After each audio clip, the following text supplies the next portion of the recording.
सर्वात आधी स्वागत आहे। श्रावण म्हटलं की सगळे सण अगदी सुरू होऊन जातात। त्यातलाच एक राखी पौर्णिमेचा म्हणजे स्पेशल मेनू म्हणजे नारळी भात सर्वांच्याच घरी बनतो। त्याच्यासाठी 1 वाटी तांदूळ घेतला, 1 वाटी गूळ घेतला, 1 वाटी खवलेलं खोबरं घेतलंय, तसंच थोडं केसर घेतलं, 2 लवंगा घेतल्या आणि दालचिनी म्हणजे कलमीचे 2 तुकडे घेतले। आता मी कुकर ठेवला गॅसवर, त्याच्यामध्ये 4 चमचे तूप टाकले, त्याला पातळ होऊ देते। तसंच मी केसर भिजवायला घेते, अर्धी वाटी दूध आणि केसर थोडंसं घेतलं आहे, 7 ते 8 त्याच्या हे घेतलं आहे, रेषा घेतलेल्या आहे। आता बघा मी त्याच्यामध्ये तांदूळ धुवून स्वच्छ सुकून घेतल्यासारखा केला, नंतर तो तुपामध्ये टाकला। आधी लवंगा टाकल्या, मग दालचिनी टाकली, त्याच्यानंतर मी तांदूळ टाकला।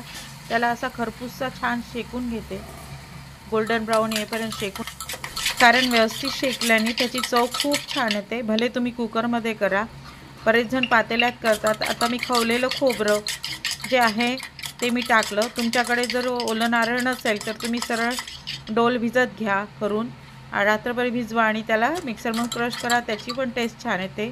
आता दुधात मी केसर भिजवलं होतं, अर्धी वाटी दुधामध्ये ते पण टाकते, त्याला व्यवस्थित मिक्स करते। अगदी साधी सोपी पद्धत आहे।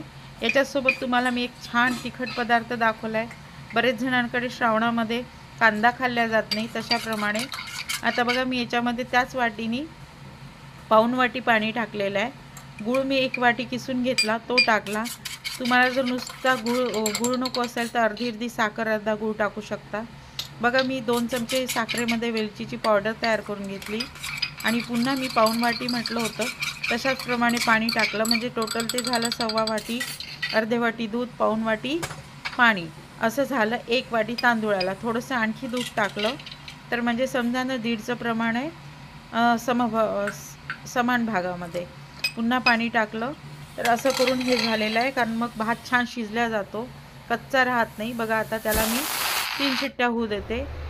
आता बघा मी म्हटलं तिखट पदार्थ करते, त्याच्यासाठी मी कॅबेज घेतलेलं आहे, 250 ग्रॅम घेतलं आहे। त्याला छान बारीक काप करून घेतले कोबीचे आणि 2च हिरव्या मिरच्या घेतल्या, त्यांनाही उभ्या चिरल्या आणि त्याच्यामध्ये थोडं मीठ टाकलं। मीठ छान थोडा वेळ लावून ठेवलं, त्याने पाणी सुटतं, म्हणजे त्याच्यामध्ये असं छान आपण कांद्याची भजी करतो तसंच ही भजी आहे। तर बघा त्याच्यामध्ये मी थोडा कोथिंबीर टाकला आणि हो थोडं किसलेलं खोबरं टाकलं, त्याने चव छान येते खाताना, म्हणून बेसन त्याच्यामध्ये मी ॲड केलं। आता बेसन जितकं बसेल तसं बसवायचं आहे, इतक्या प्रमाणात मला वाटीनी 1 वाटी बेसन लागलेलं आहे। आणि हो हळद छोट्या चमच्याने 1 चमचा घेतला, तसंच अर्धा चमचा तिखट टाकलं, कारण मिरच्या ऑलरेडी मोठ्या मोठ्या कट करून टाकल्या आहे 2, म्हणून थोडं हातावर पाणी घेऊन त्याला थोडं ओलं करते, जास्त ओलं करत नाही, असं एकदम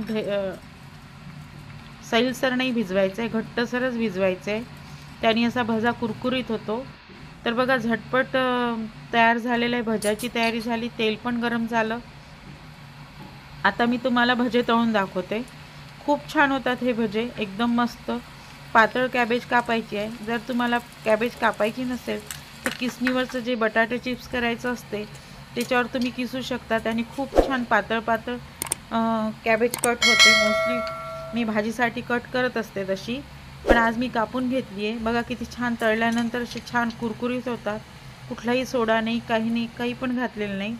बेसन छान तुम्हाला पाहिजे तर मग तुम्हाला थोडं आधी करावं लागेल की त्याच्यामध्ये 1 चमचा रवा टाकू शकता, पण हे भजे रवाशिवाय खूप छान वाटतात, त्याची रव्याची गरज नाही, कुरकुरीत अशी छान होते। बघा दुसरा पण घाणा टाकला, बघा किती छान, कलर पण छान आहे, तयार झाले अगदी भजे। तिकडे भात होऊन गेलेला आहे, तो गार होतो आहे, तोपर्यंत मी भजे तळून घेते। आणि याच्यासोबत तुम्ही पाहिजे तर पुरी आणि सुकी भाजी पण करू शकता, झटपट तुमचा पूर्ण मेनू तयार होऊन जातो। राखीच्या दिवशी येणारे पाहुणे म्हटलं की घरात घाई गडबडच असते आणि खूप असं असतं की नाही झटपट बनणारा मेनू पाहिजे। हो आता मी थोडेसे बदाम, काजू आणि पिस्ते किसून घेतले, ते पण याच्यात टाकले, मिक्स केले। झटपट कसे 2 मेनू तयार झाले। तुम्ही बनवा आणि मला सांगा ही रेसिपी तुम्हाला कशी वाटली।